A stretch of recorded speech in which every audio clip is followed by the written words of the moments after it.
Welcome guys. Today in this video I'm gonna to show you fix black screen video on Mozilla Firefox. So guys, if you want to fix black screen video on Mozilla Firefox, so very easy. Firstly, open Firefox browser. After click on three dots. Now click on options.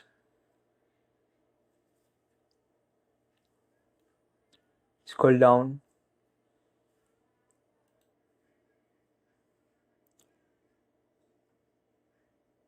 After uncheck this box, and here use hardware acceleration when available. So uncheck this box. That is.